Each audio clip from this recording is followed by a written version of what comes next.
You ask Tiger to solve. This deals with linear equations with one unknown.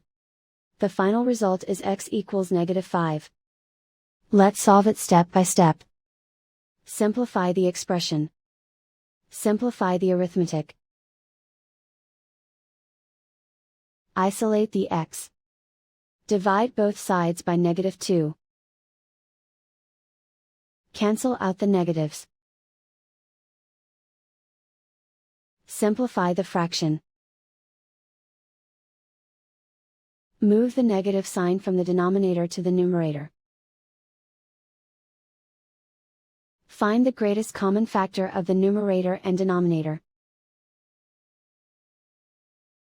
Factor out and cancel the greatest common factor. And so the final result is x equals -5.